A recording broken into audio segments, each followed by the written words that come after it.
여러분 반갑습니다. 윤박사 성경물을 강의하는 윤행배 목사입니다.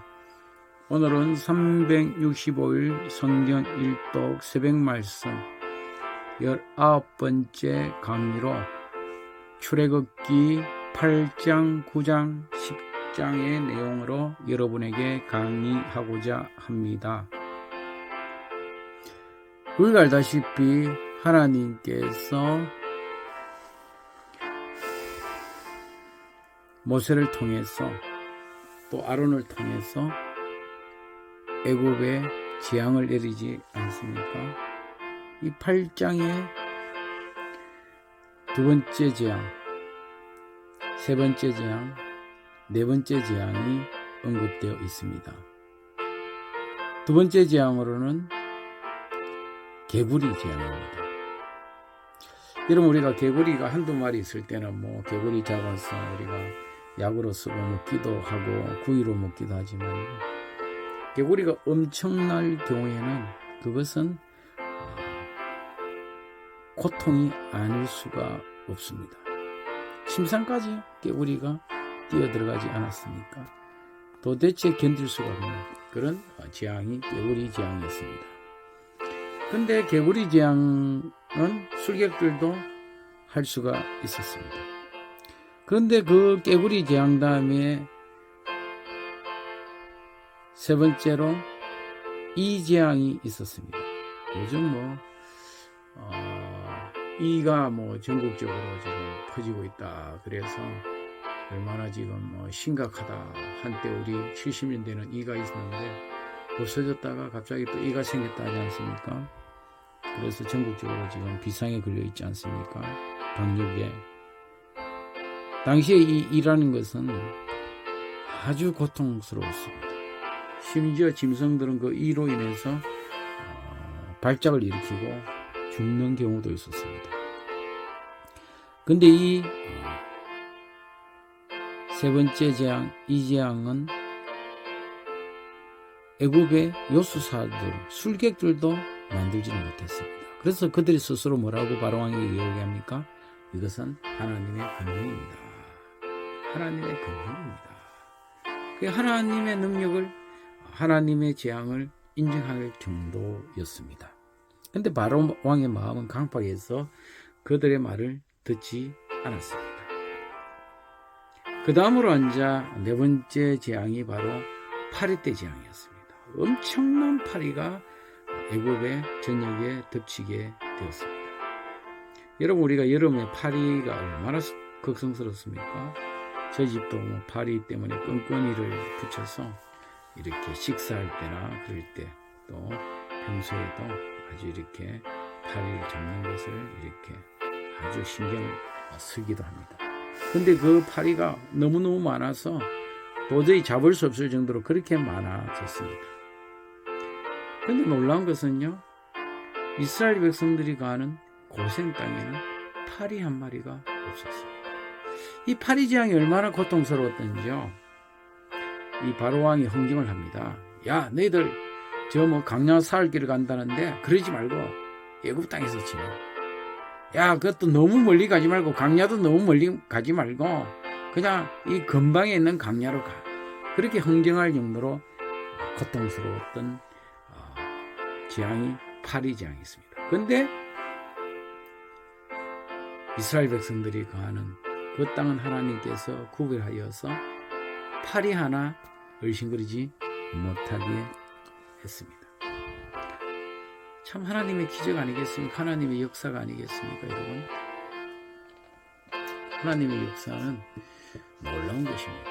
하나님의 백성은 하나님께서 보호해 주시고, 바로왕 하나님을 부인하고 하나님의 말씀을 거역하는 바로의 백성들은 하나님께서 심판하셨습니다. 이제 9장에 가면 다섯 번째 재앙으로 가축의 돌림병이 있게 되었습니다.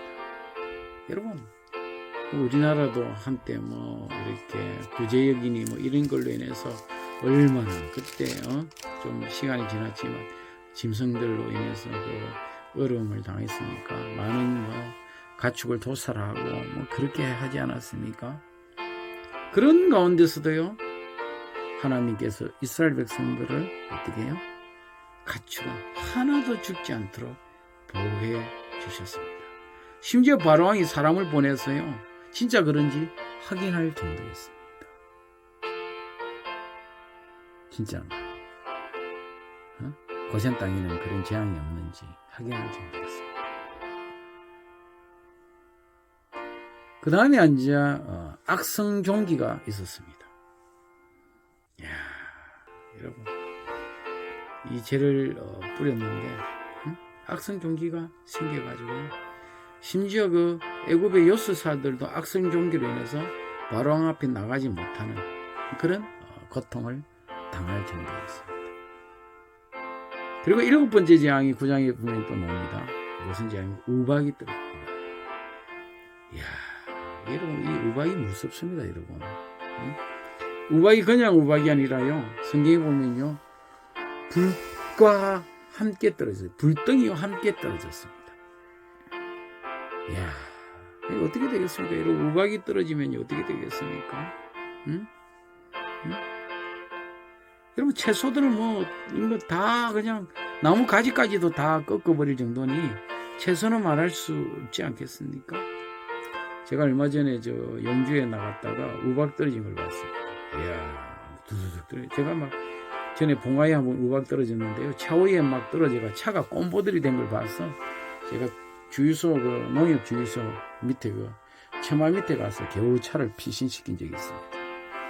추수를 얼마 앞두고요, 여러분, 우박이 떨어지면 사과나 채소나 이런 것이 다 망가지고 상품의 가치가 없는 게 아니라 그냥 갖다 버려야 되는데 거기에다 불까지 떨어졌으니까 어떻게 되겠어요? 이야, 참, 개국 이래로 애굽이 생긴 이후로 이런 우박이 없었다는 거죠. 그만큼 고통스럽다. 그때 바로 신하들이 뭐라고 이야기하는지 아십니까?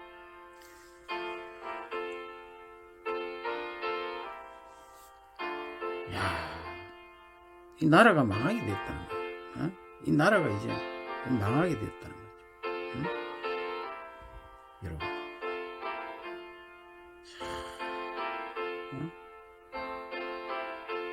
그 재앙으로 인해서요, 이스라엘 애굽의 왕 신하들이 걱정이 태산이었어요. 그 메뚜기 재앙 때는요, 심지어 왕이 이 나라가 망한 줄 모르겠습니까? 할 정도였습니다. 여러분, 우박이 떨어지고요, 메뚜기가 오면 어떻게 되겠습니까? 다 쓸어버리지 않겠습니까? 그래서 우박이 떨어질 때요, 바로의 신하 가운데서도 하나님 말씀을 들은 자들은요, 그 들에 있던 그 가축을요, 집으로, 우리로 그렇게 피신시킨 것을 볼 수가 있습니다.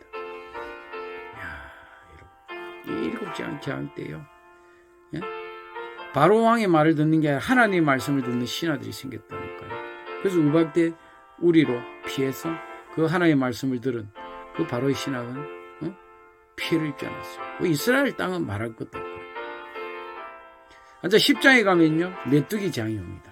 이야, 여러분, 이게 우박 떨어지고 이제 그 남아있는 그 채소도 메뚜기 들어와서 다 깔아 먹으니까 어떻게 되겠어요? 신하들이요, 불평불만이 생기지 않겠습니까, 여러분? 말로 할 수 없는 그런 원망을 하지 않겠습니까, 그들이? 어느 때까지 이 사람이 우리의 함정이 되리까? 그 사람들을 보내어 그들의 하나님 여호와를 섬기게 하소서. 왕은 아직도 애굽이 망한 줄 알지 못했으니까. 여러분, 8번째 재앙 하고 나니까요, 그냥 완전히 나라가 이제 망했다는 것을 신하들도 알 정도였어요. 그게 뭐라 그러니까? 장정들만 가라, 장정들만 가라. 장정들만 가라.